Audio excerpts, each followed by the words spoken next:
जब आपको chart trading करना आता है तब आप कंफ्यूज नहीं होते कि मार्केट में कब एंट्री करनी है और कब एग्जिट करनी है, जिससे आप स्ट्रॉन्ग ट्रेडिंग डिसीजन बना पाते हैं। शुरू करते हैं वीडियो को और स्टेप बाय स्टेप गाइड सीखते हैं कि कैसे लाइव मार्केट में चार्ट को रीड करके ट्रेड में एंट्री और एग्जिट करते हैं। ट्रेडिंग करने के लिए सबसे पहले आपको पता होना चाहिए कि चार्ट में बनने वाले कौन कौन से मोस्ट पावरफुल कैंडलस्टिक पैटर्न होते हैं। अगर आप इन 6 सबसे पावरफुल कैंडलस्टिक पैटर्न को सीख लेते हैं तो आपको और कोई कैंडलस्टिक पैटर्न सीखने की जरूरत नहीं है, क्योंकि यही सबसे पावरफुल कैंडलस्टिक चार्ट्स पर देखने को मिलते हैं और इनकी एक्यूरेसी सबसे ज्यादा होती है। कैंडलस्टिक 2 तरह के होते हैं, पहले बुलिश कैंडलस्टिक पैटर्न और दूसरा बेयरिश कैंडलस्टिक पैटर्न, और हर एक ट्रेडर के लिए दोनों तरह के कैंडलस्टिक पैटर्न बराबर इंपॉर्टेंट होते हैं। सबसे पहले हैमर कैंडलस्टिक पैटर्न है और इसका just opposite inverted hammer candlestick pattern होता है। Second most powerful candlestick pattern bullish engulfing होती है और इसका just opposite bearish engulfing candlestick pattern होता है। Third most powerful candlestick pattern morning star candlestick pattern होती है और इसका just opposite evening star candlestick pattern होती है। ऊपर के रो में दिख रहे सभी candlestick pattern bullish candlestick pattern हैं और नीचे वाले रो में जो भी कैंडलस्टिक दिख रही हैं, ये सारे बेयरिश कैंडलस्टिक पैटर्न हैं। इन सभी 6 मोस्ट पावरफुल कैंडलस्टिक पैटर्न के ऊपर मैंने एक सेपरेट वीडियो बनाया है, जिसे आप इस वीडियो को देखने के बाद जरूर देख लेना, लिंक डिस्क्रिप्शन में है।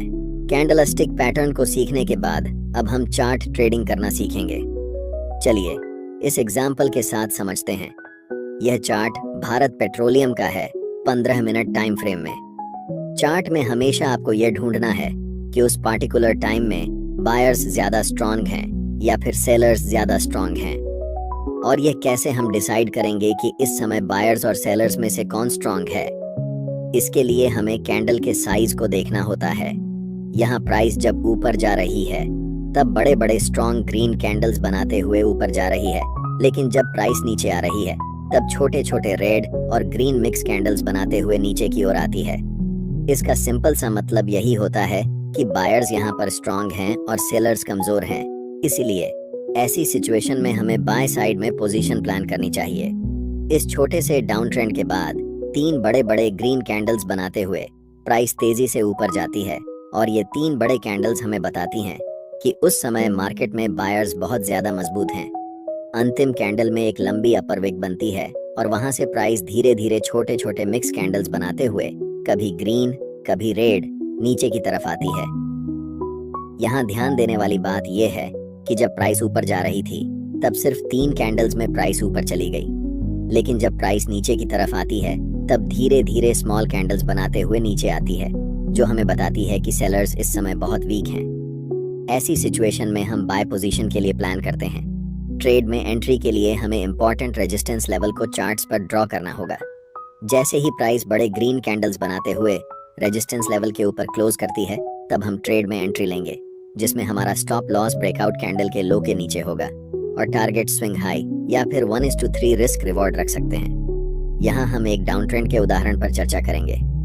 डाउन ट्रेंड में अक्सर जब प्राइस नीचे आती है तब स्ट्रॉन्ग रेड कैंडल्स बनाते हुए नीचे आती है, लेकिन जब प्राइस रिकवर करती है तो धीरे धीरे छोटे छोटे कैंडल्स या मिक्स कैंडल्स बनाते हुए ऊपर की तरफ जाती है।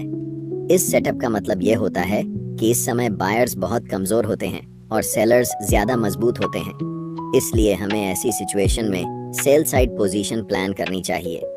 इसी चार्ट में जब प्राइस अगली बार नीचे की तरफ जाती है तो बड़े बड़े रेड कैंडल्स बनाते हुए नीचे की तरफ जाती है, लेकिन जब प्राइस रिट्रेसमेंट में ऊपर की तरफ आती है तो छोटी छोटी रेड और ग्रीन मिक्स कैंडल्स बनाते हुए ऊपर जाती है।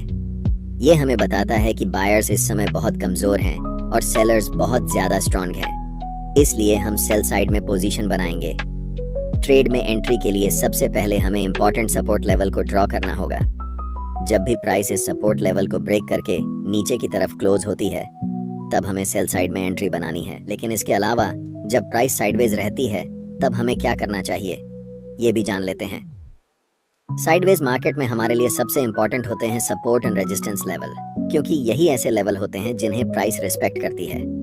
लेकिन ज्यादातर traders support and resistance level को गलत तरीके से इस्तेमाल करते हैं।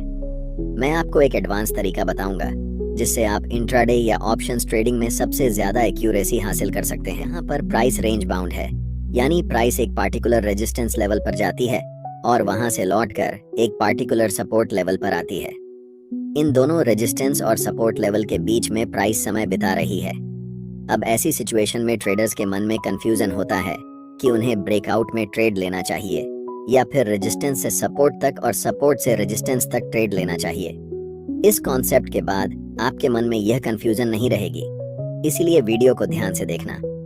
जब भी प्राइस बिना टाइम स्पेंड किए डायरेक्ट किसी भी इंपॉर्टेंट लेवल, चाहे वह रेजिस्टेंस हो या सपोर्ट एरिया, को ब्रेक करती है, ज्यादातर समय वह ब्रेकआउट फेल या ब्रेक डाउन फेल होता है। छोटे टाइम फ्रेम में जब हम ऑप्शंस या इंट्राडे ट्रेडिंग करते हैं तो यह एक ट्रैप होता है। जब प्राइस डायरेक्ट सपोर्ट लेवल को तोड़ती है तो हमें ब्रेकडाउन की ओर एंट्री नहीं लेनी चाहिए, बल्कि हमें उस समय सपोर्ट से रेजिस्टेंस तक ट्रेड में एंट्री करनी चाहिए और प्रॉफिट बनाना चाहिए। अब आपके मन में सवाल उठ रहा होगा कि प्राइस कब ब्रेकआउट या ब्रेकडाउन करती है। इसे पहचानना बहुत आसान है, ज्यादा मुश्किल नहीं। जब भी प्राइस को ब्रेकआउट या ब्रेकडाउन करना होता है तो वह इंपॉर्टेंट लेवल पर या उससे पहले बहुत सारा टाइम स्पेंड करती है, यानी उस लेवल पर कई कैंडल्स बनती हैं। इसके पीछे एक साइकोलॉजी होती है। ज्यादातर ट्रेडर्स सोचते हैं कि जब प्राइस सपोर्ट से रेजिस्टेंस तक या रेजिस्टेंस से सपोर्ट तक जाती है तो इस बार भी ऐसा ही होगा, लेकिन उनके लिए यह एक ट्रैप होता है। प्राइस वहां ज्यादा टाइम इसलिए स्पेंड करती है ताकि बड़े ट्रेडर को लिक्विडिटी मिल सके। रिटेल ट्रेडर्स बाय पोजीशन में एंट्री लेते हैं और उनका स्टॉप लॉस सपोर्ट एरिया के ठीक नीचे होता है। जैसे ही प्राइस इस सपोर्ट एरिया को तोड़ती है, उन सभी रिटेल ट्रेडर्स का स्टॉप लॉस हिट होता है और प्राइस स्ट्रांगली बड़े बड़े रेड कैंडल्स बनाते हुए नीचे निकल जाती है। इसलिए ब्रेकआउट या ब्रेकडाउन से पहले हमें यह देखना होता है कि प्राइस इंपॉर्टेंट लेवल पर टाइम स्पेंड कर रही है या नहीं। अगर प्राइस ऐसे लेवल पर टाइम स्पेंड करती है और तब ब्रेकडाउन या ब्रेकआउट करती है तो हमें ब्रेकआउट या ब्रेकडाउन ट्रेड में एंट्री लेनी चाहिए।